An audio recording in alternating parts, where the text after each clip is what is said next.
Chapter 426. The Rise of Cold. I only managed to see his back. As Nan Gong Hen spoke, he shook his head regretfully. At that moment, the group had already arrived at a rather remote area in Xiamen City. Right before them was a normal-looking inn. "We're here. Brother Mo, this is where I stay every time I come here. It's very quiet here. Please go rest for a while. Once morning arrives, we'll go rent a spirit of 9 yin." Nan Gong Hen walked into the inn, and immediately, after having a brief exchange with the innkeeper, he wrapped his fist in his palm towards Su Ming. With the regret of having only seen the red-haired Su Ming's back still lingering on his face, he brought the boy with the withered right arm and headed to their rooms. "Come with me," Su Ming said flatly to the children, then turned around to walk towards his own room once he received instructions from the innkeeper. Lan Lan's face was pale. She became hesitant, even though she was usually bold. However, the usually timid Ahu grabbed Lan Lan's hand and gave her a nod with a determined look on his face. Then, pulling her along, he followed behind Su Ming. For the first time, Lan Lan let Ahu pull her, and nibbling on her bottom lip, she slowly followed Su Ming into his room. There were only a few people staying in the inn. Most of the rooms were empty, and every single one of these rooms had its own seal. Once a person stepped inside, that seal would be activated. When the door to the room fell shut, Su Ming stood by the window and looked at the quiet street outside, as well as the fog-covered sky. It was almost noon outside. He could hear muffled noises filled with excitement coming from the distance, but when they fell into his ears, those sounds were so weak that they felt as if they had traveled through several layers of something before they fell into his ears. This was not a bad place to stay.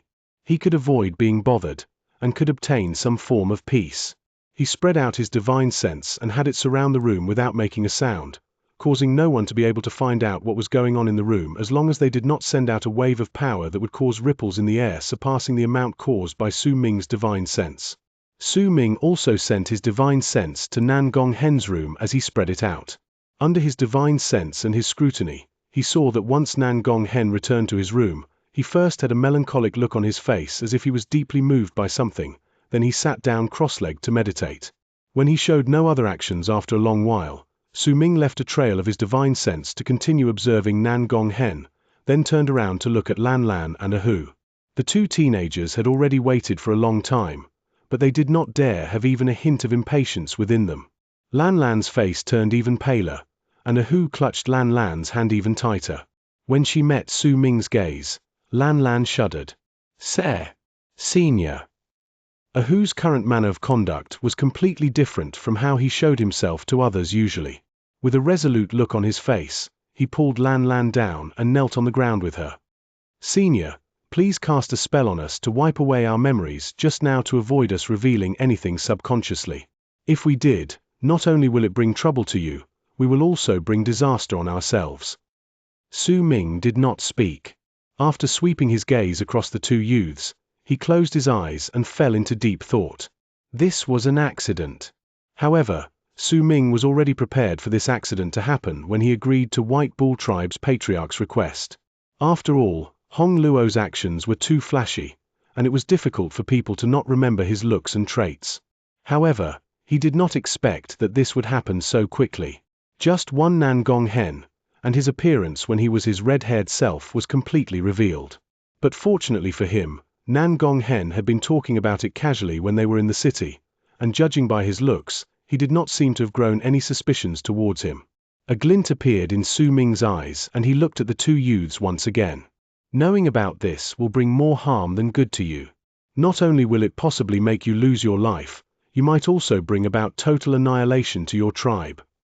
Su Ming did not lie. Once the two children revealed any hints, then White Bull Tribe would be in danger. "Xianxia." Ahu's face turned pale. Lan Lan, too, was in the same condition.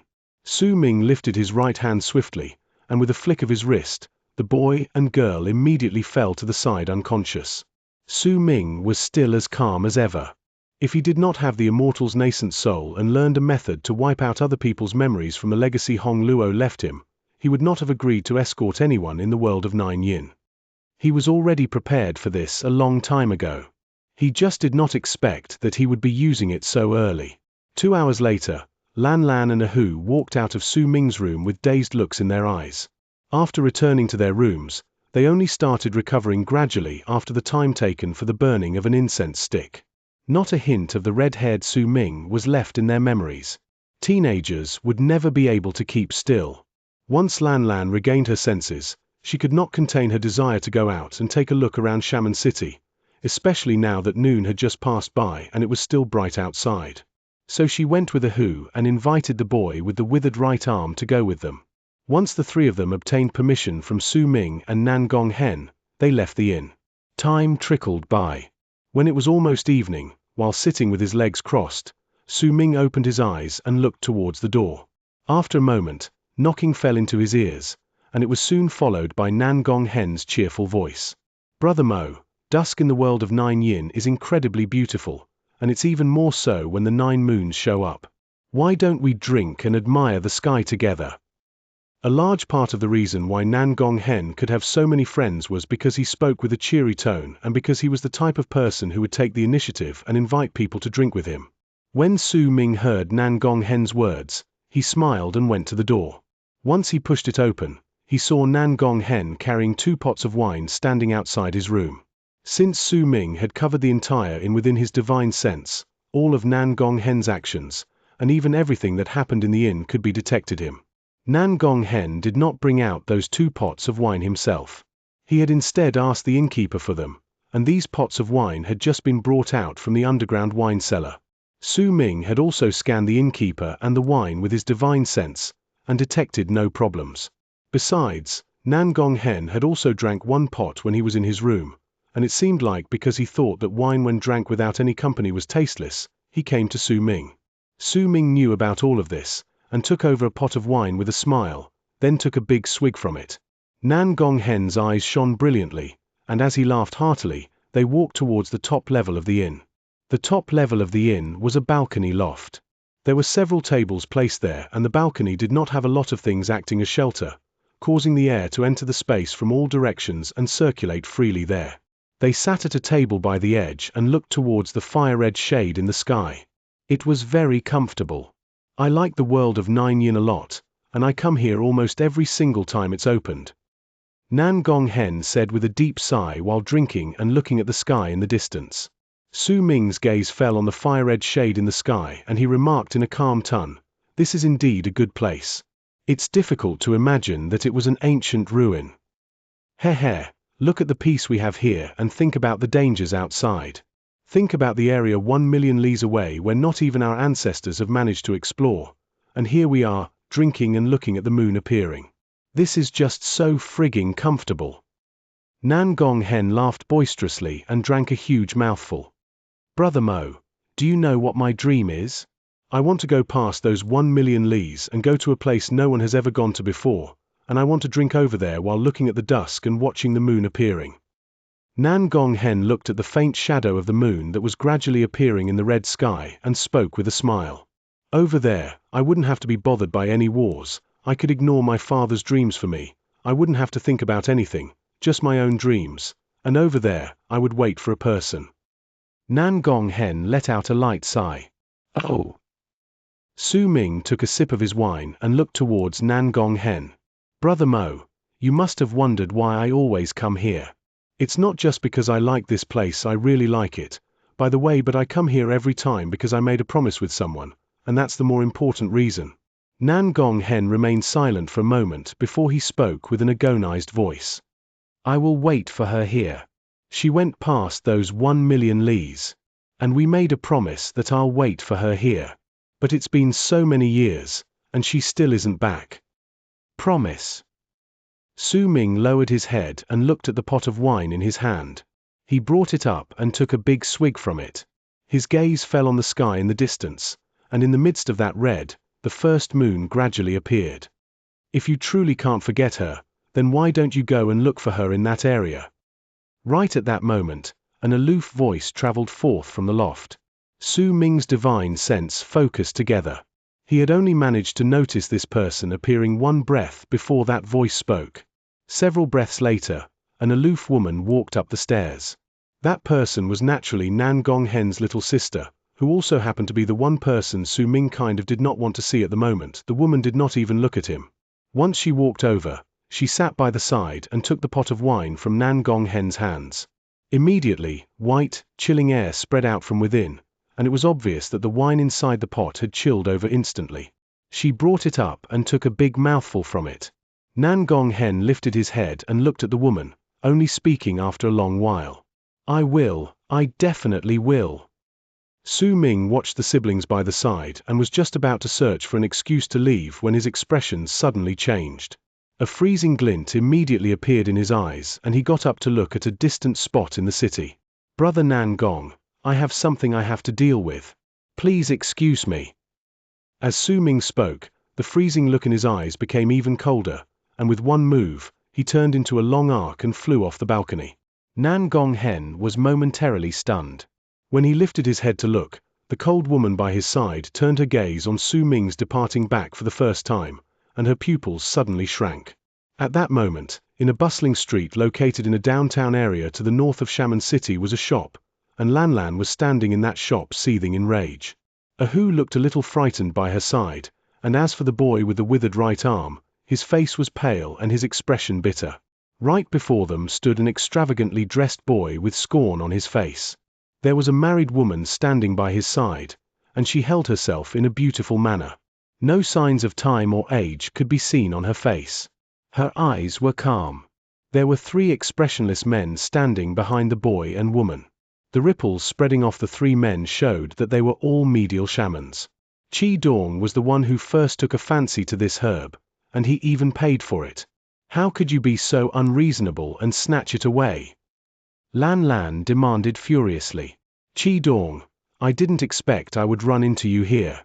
Judging by your right arm, you must be thinking about using this herb to heal it. Don't you worry, I'll have someone buy all of these herbs in the city. If you come and beg me, I can give you some of it. If you kowtow to me, then I will give you a shrub, but right now, I'm feeling horrible. Chase them out, the rich boy said with a smile, and his final sentence was spoken to the medial shamans behind him. Don't go causing trouble to other people intentionally. That's impolite. Since he bought this herb first, then we'll give it to them after we break their legs and throw them out.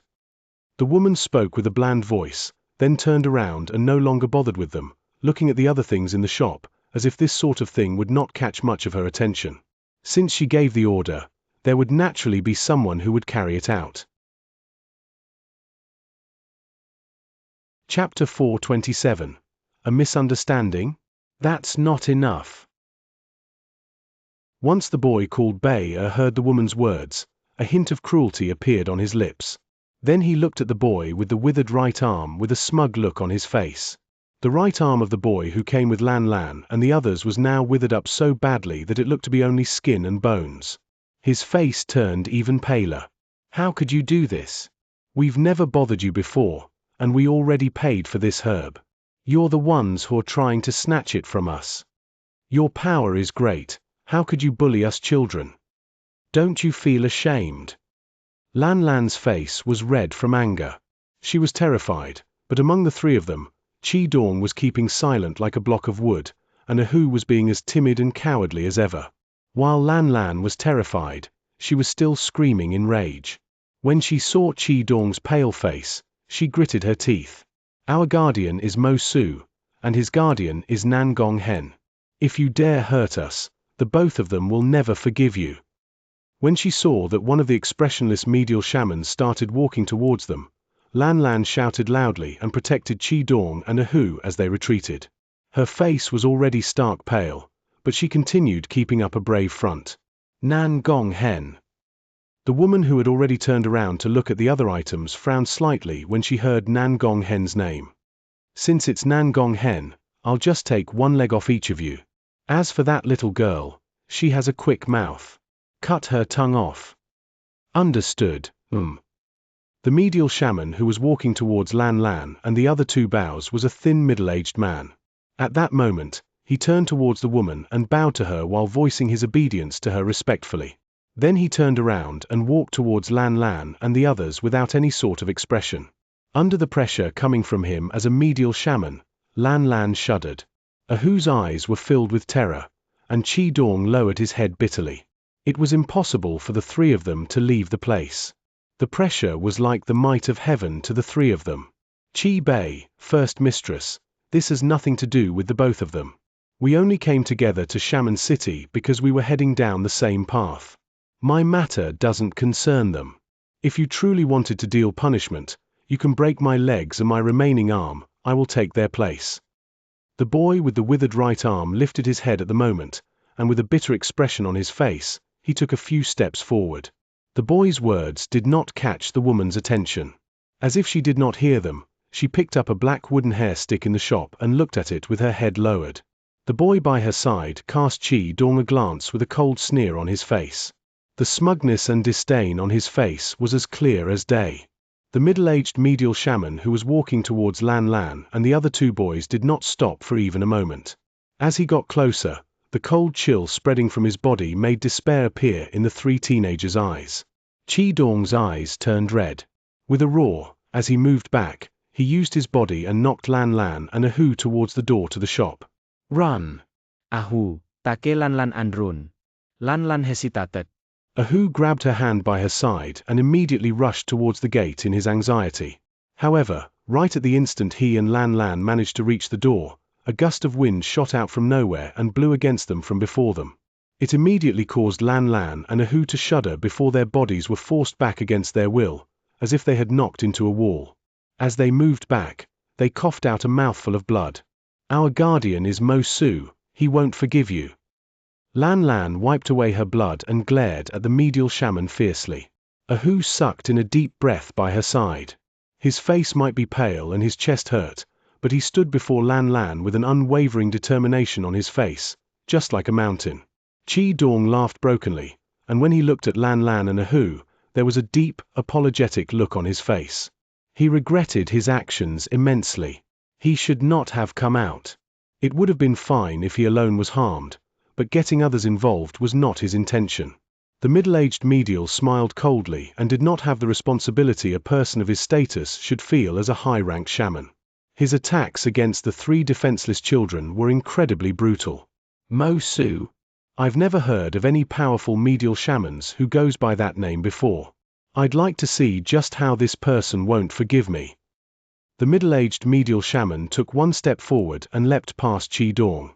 With a swing of his arm, he flung Ahu aside, and Ahu was instantly sent tumbling to the side, causing the middle-aged medial shaman to arrive at the pale-faced and despair-filled Lan Lan.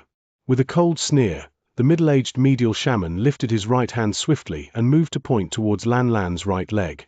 The moment his finger touched her leg, it would immediately shatter to pieces, and she would forever be rendered lame. By the side, Ahu let out a piercing howl as if he had gone mad and was about to charge forward.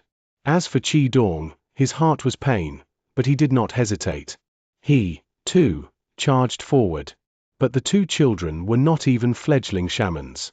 It was impossible for them to overtake that middle-aged medial shaman, and even if they did manage to pounce on him, they could do nothing against him. The middle-aged medial shaman's right hand was as quick as lightning, and with a speed that seemed as if there was nothing that could hope to match up to it, he went straight for the despairing Lan Lan's right leg. However, it looked as if there was nothing that could match up to his right hand. It was not as if there was truly no one who could stop it. Right at the instant there was only 3 inches between the middle-aged medial shaman's right index finger and Lan Lan's right leg. A voice that could chill one right down to the soul traveled forth from the sky outside the shop. "Don't you dare!" The voice echoed in the air, sounding as if it was still coming from the distance, but if anyone listened carefully, they would feel as if that voice was right by their ear. The moment the middle-aged medial shaman heard that voice, his index finger was suddenly held by a right hand that suddenly appeared beside him. It was a cold hand attached to a black sleeve. As the hand appeared, a masked man dressed in black appeared beside the middle-aged medial shaman as well. "Didn't you want to see how exactly I would not forgive you? I'll show you." Naturally, that masked man was Su Ming. It only took the span of a breath from the moment he spoke to the moment he appeared. Right when he grabbed the middle-aged medial shaman's right index finger, that man's expression immediately changed drastically. However, right when his expression changed, Su Ming crushed his finger with his right hand. A sharp crack rang in the air. The medial shaman let out a groan and his face instantly turned pale. His right index finger had been crushed to bits. His heart trembled, and by instinct, he wanted to retreat, but before he even took 2 steps back, he saw blood pouring out from the cracks of Su Ming's fingers. Right before him, Su Ming's eyes under the mask shone with a profound light, and he lifted his right hand to swing it at the medial shaman before him. With that one swing, the gust of wind that this person used to deal with Lan Lan and Ahu appeared out of nowhere with an intensity far greater than before, turning into a whirlwind that swept this person inside. Green light shone at the center of Su Ming's brows, and the small virescent sword charged out with a sharp whistle, piercing through that whirlwind, and as blood scattered into the air, green light flickered.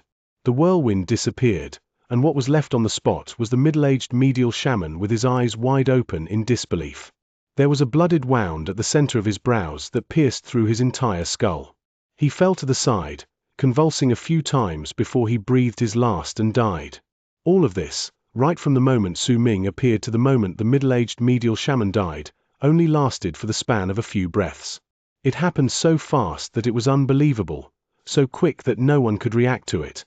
The woman who was inspecting the black wooden hair stick turned around swiftly. With an electrifying gaze, she looked at Su Ming, and a stern look appeared on her face.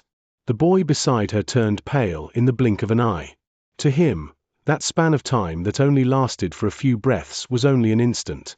Yet it was as if the world had turned upside down after that instant. It made his head go off in a bang, and he stood there with his mind in a blank state. The 2 medial shamans beside the woman were originally expressionless, but both their faces instantly changed at that moment. Their gazes were immediately filled with shock as they stared at Su Ming. They knew it themselves that they could not kill a fellow shaman at the same level so quickly and clearly. It was as if the middle-aged medial shaman was so weak that he could not withstand one blow before this person. When Lan Lan saw Su Ming, she was also taken aback. This was the first time she saw Su Ming attack, and with just one attack, he had managed to make this person who had made her sink into despair die instantly. That sort of power and that sort of murderous aura made all the doubt she had towards Su Ming disappear without a trace. At the same time, right after she saw him, she was like a child who had met her parent after she was bullied, and immediately felt hurt and reliant on him. Xianxia. Lan Lan's eyes turned red and she sounded almost in tears. Xianxia. Ahu's face was filled with excitement as he stood by the side, and he bowed deeply towards Su Ming with a fist wrapped in his palm. Even Qi Dong came to Su Ming's side with excited haste. That aloof boy seemed to not know how to convey his emotions, so he could only kneel down towards Su Ming and kowtow several times. The woman's face was stern as she stared at Su Ming. After some time, a gentle smile suddenly appeared on her countenance. "Sir, how may I address you? This might perhaps be a misunderstanding. I am a member of Eastern Goosefoot tribe. We've always liked getting to know the powerful shamans from other tribes. Do you have anyone that you may be familiar with in our tribe?" The woman might no longer be young, but her beauty still remained. When she smiled, she gave off a feeling as if she was charm personified, and with that beauty of hers, she did not look as if she was deliberately doing it. She instead gave others a feeling that this was natural for her. This was completely different from Madame G's charm. They gave off 2 different kinds of appeal. The reason for this is because my son likes this herb and got into a conflict with this boy. It doesn't matter who is right or wrong, you have already punished my guard. This is a misunderstanding, could you let it slide? The woman asked gently, twirling her hair with a finger. It's not like that. They were being bullies. We already paid for that herb, but they wanted to break our legs. Lan Lan immediately said by the side. Enough. Su Ming's gaze was calm when he interrupted Lan Lan's words. Lan Lan immediately fell silent obediently and no longer spoke. I don't care who is right or wrong. You hurt my people, and you want to call it off by saying it's a misunderstanding? That's not enough. Su Ming declared coldly. This was the 9th Summit's principle, and it was also Su Ming's own principle. Chapter 428. 100 million soul devouring heaven. Once the woman heard Su Ming's cold words, a murderous glare appeared in her eyes. She already told him her tribe and had even humbled herself because she did not want to offend this person who could marginally be considered to a powerhouse even among the powerful shamans. After all, there were not many of those from Eastern Goosefoot in Shaman City. In fact, to her, what she did today could not be considered going too far. She was already being merciful to that Qidong boy, and as for that boy and girl, she was only asking for one of their legs to be broken. She was not trying to take their lives. This man had already killed one of her people, and she even tolerated it, but judging by his words, he was being completely unreasonable. That was going too far. "Sir, aren't you being too arrogant?" the woman demanded coldly, but right when she finished speaking, Su Ming shook his head and moved towards them. "Kill him." Murderous intent shone in the woman's eyes. To her, since Su Ming did not appreciate her goodwill, then she would have his head stay in this place. "When I attack you, you are not allowed to strike back." When Su Ming walked over, the two medial shamans closed in on him quickly. One of them was a battle shaman, and the other a spirit medium. At that moment, the spirit medium bit his tongue and coughed out a mouthful of blood, which turned into a large amount of vengeful spirits. With piercing howls, they pounced on Su Ming. At the same time, the battle shaman took a huge step forward with an incredibly stern countenance, stirring up a violent gust of wind. Golden light shone on his body, and he looked as if he was dressed in golden armor. With an incredibly mighty bearing, he threw a punch at Su Ming. That one punch instantly caused sounds as if the wind was broken through. There was also a suction force spreading out from the punch, causing the space around them to distort. Clearly, the battle shaman's punch was not any ordinary fist. However, right when his fist was about to land on Su Ming looked as if he did not intend to dodge and was simply going to let that punch hit him. But right at that instant, he moved slightly, and the battle shaman's fist landed on empty air. At the same time, Su Ming appeared to the battle shaman's right. "If you strike back, I will strike back heavily," Su Ming stated calmly. He formed multiple seals with his right hand, and during the instant his nascent soul's power spread from his body, the seals had already changed several times. He pressed his hand on the battle shaman's ribs, and the man shuddered. His face instantly turned pale, and at the same time, Su Ming retracted his nascent soul's power. The berserker's power that was used to refine the body erupted on his right hand. He clenched his fist and struck. The battle shaman coughed out fresh blood and moved to the side with a groan, unable to stop Su Ming at all. As he moved back, a black bruise appeared on his ribs, and a strange round mark showed up there. The mark looked as if it could absorb the man's flesh and blood, causing the man to rapidly wither away as he retreated. Once that black round mark started absorbing his flesh and blood, a large amount of his flesh started rotting away. The appearance of that mark might have made it seem like it was an easy thing to do, but in truth, it was what Su Ming had obtained when researching the curse while he was in isolation. Attacking with his nascent soul's power was to cut off the circulation path that was almost like those passages for qi circulation in his opponent's body, and that punch filled with the berserker power was to temporarily stop the recovery of his opponent's flesh and blood, and it was followed by Su Ming sending out the curse's power through his hand. Just by doing these things, he could cause the person to not have any sort of cultivation circulation. When the blood and flesh started to be unable to recover on their own, they would begin absorbing everything else in the body to aid in their recovery with an explosive force. Waves of black mist spread out from that round mark, causing the man to scream in pain. With a shocked look filled with terror, he tried to stop that mark under his ribs from rotting away, but it was difficult to do. He could only scream in pain and convey a terror that would strike fear in other people's hearts. "If you intend to injure me heavily, I will strike back fatally." Su Ming no longer bothered himself with the man and walked towards the medial spirit medium. The vengeful spirits that had spread out from the spirit medium were circling Su Ming, but right at the instant they were about to pounce on him, a bell chime came from within Su Ming's body. The bell chime rang mightily, and the instant it rang out, those vengeful spirits instantly let out screams of pain and swiftly retreated in desperation. It was as if there was an existence within Su Ming's body that terrified them. However, before they could retreat too far away, they immediately started letting out shrill screams, and as if there was a great suction force from Su Ming's body, they were sucked towards him. In the span of a breath, they were dragged into Su Ming's paws, disappearing without a trace. Su Ming remained as calm as ever, and not a hint of change in expression could be seen on his face. It was as if he knew a long time ago that this would happen.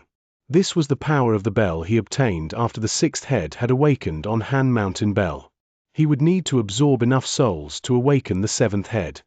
After Hong Luo passed away and Su Ming subsequently regained his senses, he checked Han Mountain Bell as well. The three heads Hong Luo shocked awake earlier had fallen asleep once again after his death, but Su Ming could feel that even though the three heads went back to sleep, they had become much easier to awaken compared to before. Absorb 100 million vengeful spirits to attain the power of Han Mountain Bell's sixth head, 100 million soul-devouring heaven. When the spirit medium saw Su Ming forcefully absorbing those vengeful spirits into his body and even felt the connection between him and them breaking in an instant, his face turned pale. He lifted his right hand abruptly and slapped his own forehead. Immediately, veins popped up there. This scene made the spirit medium look incredibly hideous. He did not look like a person, but was more like a malicious spirit. He let out a piercing howl, and a large amount of black mist seeped out from all over his body. If you strike a fatal blow, then I will have your family die with you. Su Ming's words were spoken slowly, and when he said them, he had already appeared before the spirit medium. The spirit medium shuddered. Su Ming's words and swift decisiveness when he killed previously rose in his mind instantly. Those words were spoken calmly, but the meaning behind them had a domineering presence so mighty it seemed to be able to shoot straight into the sky and blow apart everything. That presence was so overbearing that no one could go against it, could not even resist it, or else, they would only die. One of Spirit Medium's companion's corpse was still on the ground, while his second companion was still wailing in pain, most of his body already decayed. As that black mist completely surrounded that spirit medium and veins popped out on his face, he lifted his right hand and swiftly chopped down on his right leg. Immediately, a thud came from his right leg, and it was cut off. Blood poured out of his wound, but it was instantly sealed off by the black mist. His face was bloodless as he held a hand on the wall beside him, then turned to look at Su Ming respectfully. Su Ming's eyes remained on the spirit medium for a moment before he turned away and looked at the woman, whose eyes were now filled with terror. I am the daughter of Eastern Goosefoot's tribe leader. Our tribe is only slightly smaller than a big tribe, and this time, my tribe uncle is among those who are coming to Shaman City, and he is a latter shaman. If you dare hurt us, Eastern Goosefoot tribe will never let you off. You're dead meat. The woman let out a piercing screech. The moment Su Ming looked towards her and she said those words, a strong light flashed in her right hand and turned into a light screen, protecting her along with the boy whose face was now filled with terror and who was trembling in fear. At the same time that screen of light appeared, an explosive power spread out from it swiftly. The face of the spirit medium who had cut off his own right leg changed. Black mist surrounded him and he swiftly flew off, charging out of the shop. Almost the instant he left, the shop where Su Ming was let out a violent boom. The sound spread through most of Shaman City, causing most of the people to take notice of it. The shop was ripped apart under that boom, and its parts fell down layer by layer, shattering and exploding into numerous pieces that scattered through the area, causing the street to look as if a pit had appeared in it, and it was a terrifying sight to behold. Dust flew into the air, and within the dust, the onlookers could faintly see that the woman and boy were protected by a screen of light, and they were completely unscathed. Su Ming stood before them, looking as calm as ever, and nothing much had changed on him. As for the three children, they were surrounded by a ray of dark light, uninjured as the shop crumbled around them. The woman glared at Su Ming with hatred from behind the screen of light. The gracefulness she possessed was long gone. That hateful look made her seem rather similar to Madame G.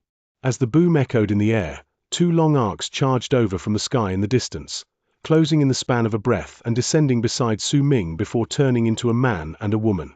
The man was naturally Nan Gong Hen, and the woman was Nan Gong Shan, who donned a cold demeanor right after she appeared. She stared at Su Ming's back, immersed in her own thoughts. Nan Gong Hen swept his gaze past his surroundings with a dark face. When he saw the medial shaman who had the center of his brows pierced through, his gaze paused on him for a moment, but when he saw the man who had completely rotted away but was not dead and was lying there wailing weakly, his pupils shrank. Brother Mo, this is... Nan Gong Hen hesitated for a moment. He had naturally seen the hatred-filled woman behind that screen of light. Nan Gong Hen, this has nothing to do with you. This is a personal grudge between Eastern Goosefoot tribe and him. Once the woman saw Nan Gong Hen, she immediately spoke. She was the daughter of a tribe leader and was very knowledgeable of the world since she was young. At that moment, she immediately deduced that if Nan Gong Hen joined in, then the situation would turn incredibly undesirable for her. Mo, if you dare to, then don't leave Shaman City immediately. Right now, I've already activated my screen of light, and my tribe uncle will instantly rush here. I'd like to see whether you will still be as arrogant before a latter shaman. Even if you want to mitigate the situation, it's already impossible, she said, her voice laced with malice. Nan Gong Hen's face turned dark and he turned around to cast a look at the boy with the withered right arm. When he promised this boy to help him through his journey to become a spirit medium, he already knew about his ties to Eastern Goosefoot tribe, but he was not bothered by it. He was certain that Eastern Goosefoot tribe knew of his status in the God of Shaman's temple, and it was not a problem for him. However, the change in the current situation had Mosu dragged into play. This gave Nan Gong Hen a massive headache. He could already tell what had transpired with just one glance. If he pulled himself out of this matter, then it would be impossible for him to continue being friends with Su Ming. Chapter 429. The Might of One Blow. This is a misunderstanding. Nan Gong Hen laughed wryly, but the moment he said those words and before he could even finish his sentence, the woman behind the screen of light immediately barked coldly. Nan Gong Hen, he killed 3 of my guards. Nan Gong Hen's words died in his mouth. He was just racking his brain and thinking of what to say when Su Ming smiled. Brother Nan Gong, don't get involved in this. Help me take care of the 2 children. Once I'm finished with this, let's continue drinking. As Su Ming spoke, he looked towards the woman behind the screen of light. As for that latter shaman from your tribe, I'd like to see just how much stronger he would be if compared to me. Su Ming was not lying or exaggerating. He had his nascent soul clone, had that poison corpse in the Berserker soul realm, and had the legacy of the Wind Berserker. He truly wanted to know just how wide was the distance between him and a latter shaman. As for the problem of him exposing his identity, well, Su Ming's power was incredibly mixed at the moment. He had with him the power of immortals, berserkers, and the shaman's curse. Unless there was an end shaman around, it would be difficult for anyone to figure out his identity. After all, Hong Luo's path to life had wiped away Su Ming's presence, and if even Di Qian found it hard to detect him, it would be much more so for other people. Su Ming's words made Nan Gong Hen immediately swallow the words he had thought of to mediate the situation. He looked towards Su Ming with internal shock, and began estimating Su Ming's power once again. Judging by his look, it seemed like he really intended to fight against a latter shaman. If this came out of any other medial shaman, Nan Gong Hen would absolutely not believe them. However, the surprises Su Ming had given him were aplenty. The strange perception he showed all their way here that allowed him to detect danger could be said to be incomprehensible. There was also the matter about the 2 corpses he saw just now. The first one had clearly died with just 1 strike.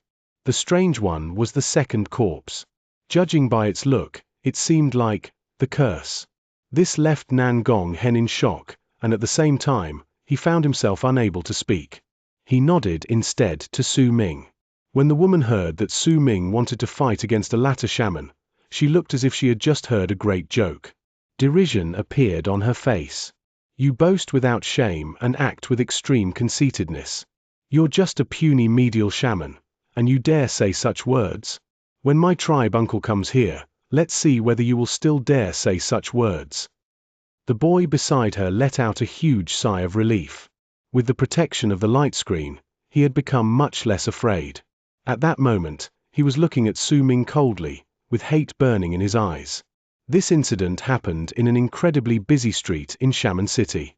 As things continued unfolding between them, they had already attracted a large amount of attention. The onlookers did not feel any sort of pressure towards these sort of exciting incidents, and most of them were watching around them with the intention to be entertained. If anyone swept through the place broadly, they would find that there were several hundreds of people watching. There were even some shamans who were rushing over when they heard their companions sending news to them. Isn't that Madame Zhao from Eastern Goosefoot tribe? She was the most beautiful woman in Eastern Goosefoot tribe in the past. Eastern Goosefoot tribe might not be a big tribe, but it's already considered one of the bigger tribes. There might be no N shamans in the tribe, but I heard that they have 4 latter shamans. Who is that masked person? How did he offend Eastern Goosefoot tribe? Interesting.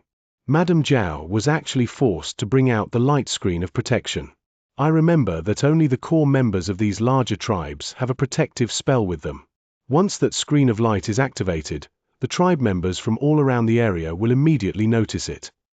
Su Ming placed his hands behind his back and stood there, looking at the sky without a single word. The 3 children now looked rather alarmed, but when they saw Su Ming's relaxed demeanor, they slowly calmed down and their eyes became filled with anticipation, but there was still a hint of anxiety in them. Time passed by slowly, and half the burning of an incense stick later, the woman behind the screen of light grew anxious. By right, once the screen of light was activated, her tribe uncle from her tribe should arrive quickly, but he was not here, even now.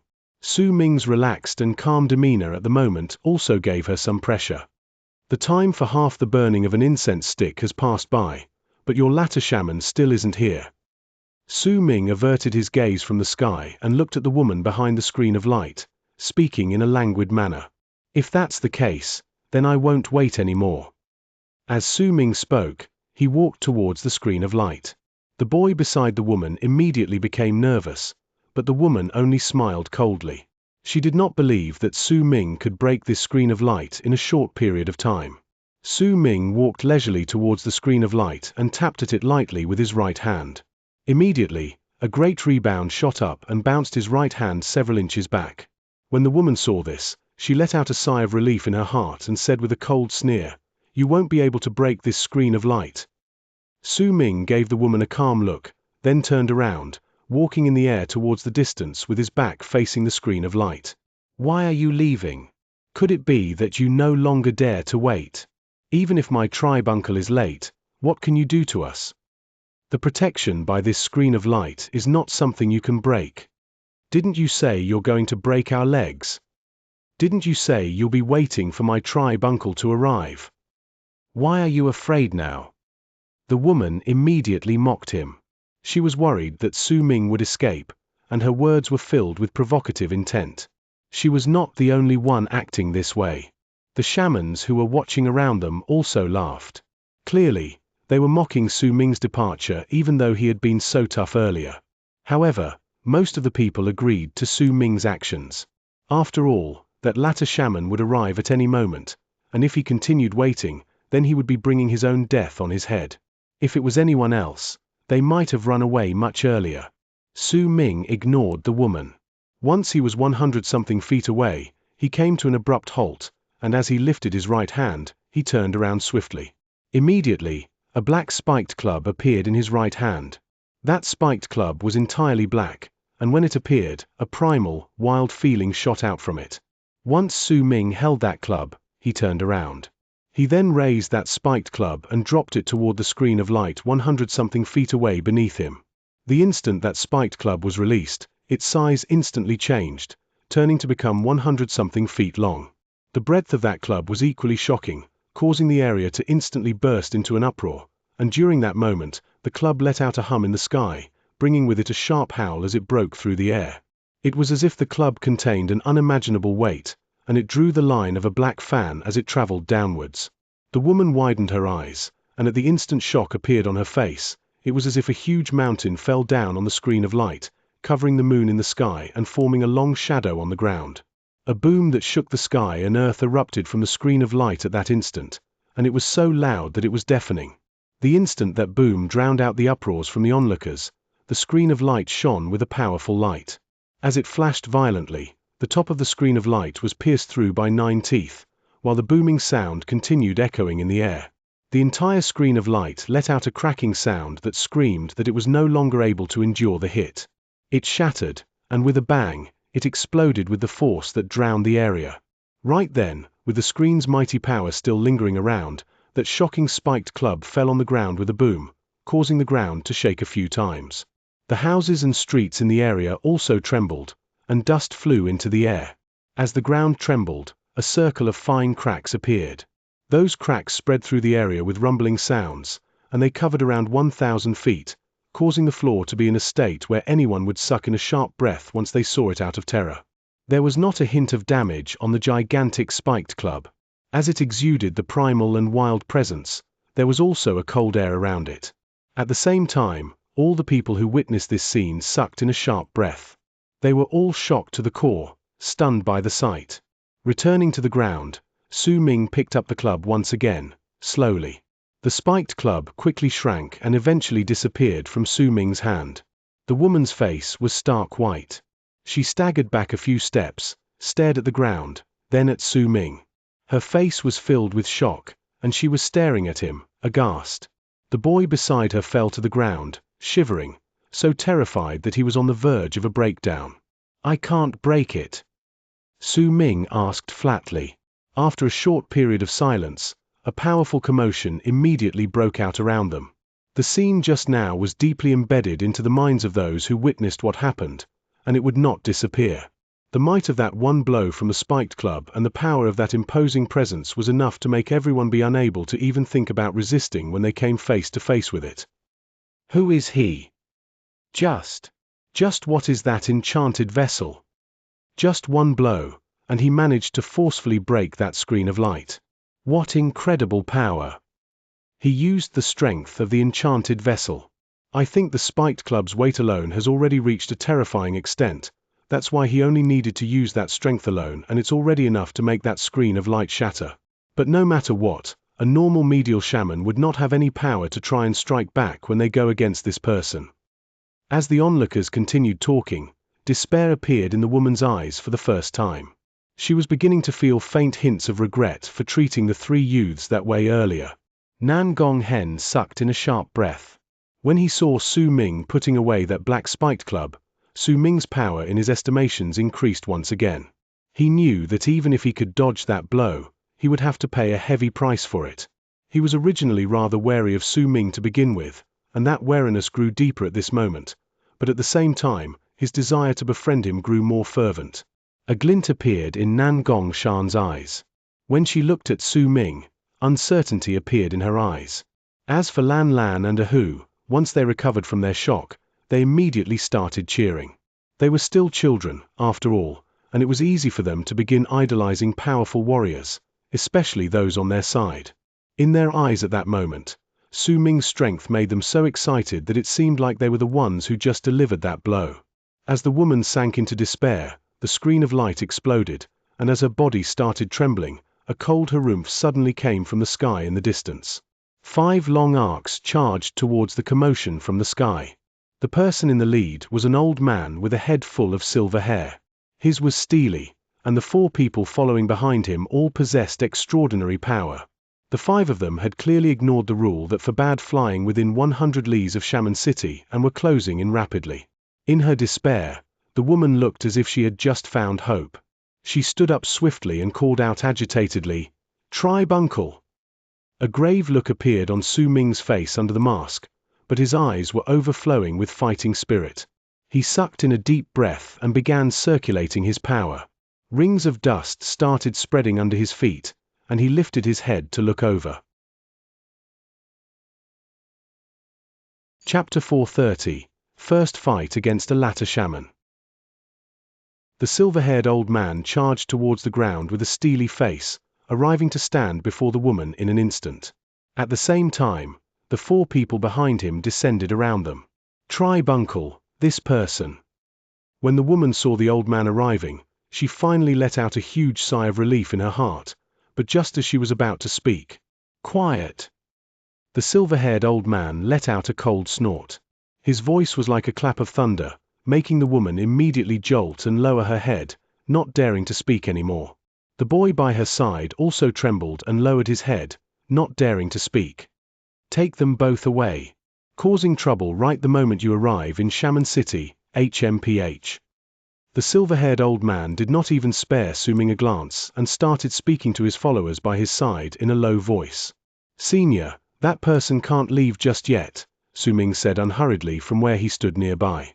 When his voice was heard, the old man finally cast his gaze at Su Ming. His face was cold, and once he gave him a once-over, he averted his gaze and looked at Nan Gonghen, who was smiling wryly at the side. Nan Gong laddie, is this person related to the god of Shaman's temple? That's.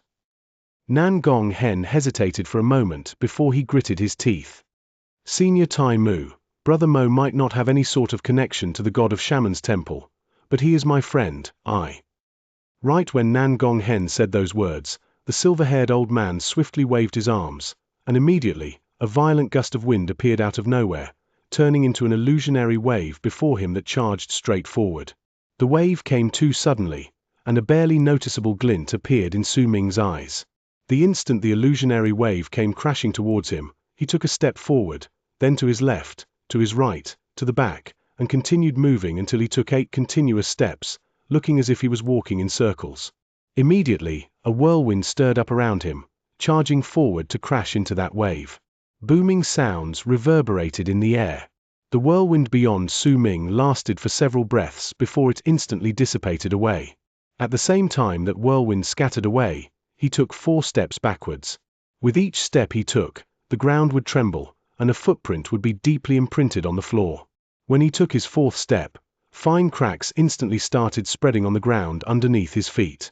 In fact, as the cracks spread on the ground, an illusionary wave of water also covered the entire area. When that illusionary wave came crashing towards them, Nan Gong Hen's expression changed drastically and he staggered a several dozens of feet backward before he managed to stop.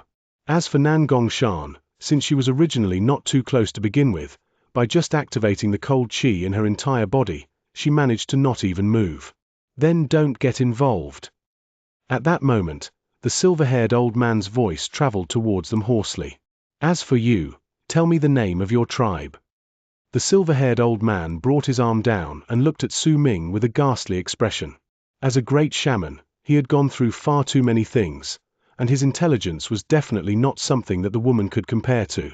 Even then, he was suppressing his anger, wanting to be absolutely certain of this person's origins before he decided to what extent he wanted to injure him.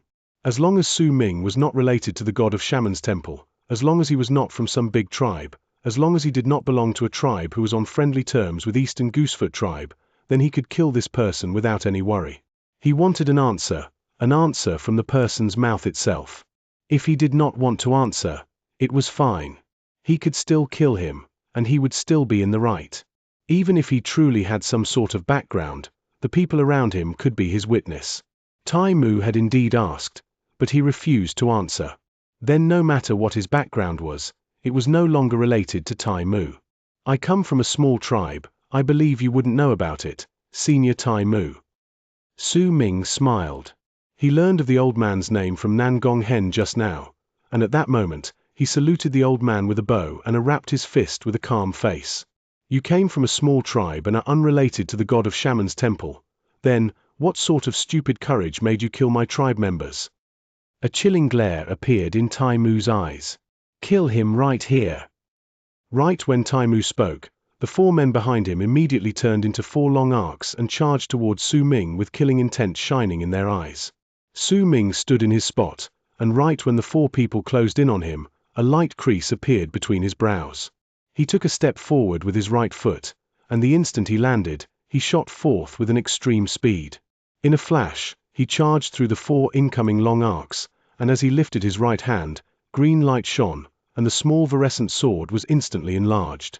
As Su Ming got closer, he swung the sword downwards, and it immediately stirred up a sharp whistle as it cut down towards Tai Mu. Tai Mu let out a cold harumph, then lifted his right hand and furled it into a fist, hurling it straight at the sword cutting down towards him. The instant he punched forward, the illusionary, bellowing waves behind him moved along with his fist. The seawater turned into raging waves that circled his right hand, causing the old man's fist to be completely invisible from the distance. All the onlookers could see were the waves rolling furiously. Bang! The wave crashed into Su Ming's virescent light sword. At the same time, a great power shot into Su Ming's body from the sword. Su Ming groaned, and Han Mountain Bell manifested as an illusion outside his body. With a flash, he appeared on the other side of the old man, then with a red glare on 2 of his fingers of his right hand, he pointed towards the old man with an extreme speed.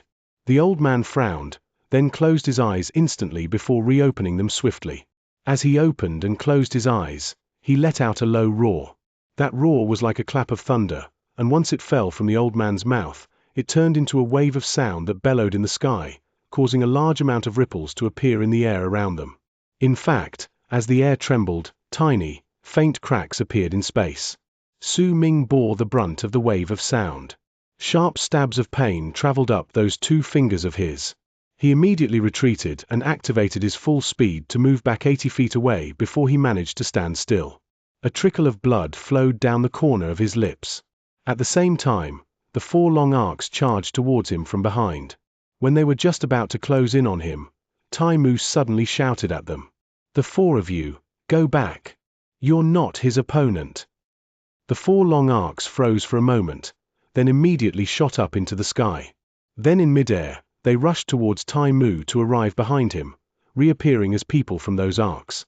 The 4 of them were frowning and looking at Su Ming with hostility. As expected of a latter shaman. As a latter battle shaman, your physical strength has surpassed that of a mortal and become that which belongs to saints, Senior Tai Mu. I am a person without talents, so I would like to ask for your help to teach me again. Su Ming wiped away the blood at the corner of his lips, and his eyes overflowed with battle intent. Overconfident fool. Within 5 breaths, I'll take your life.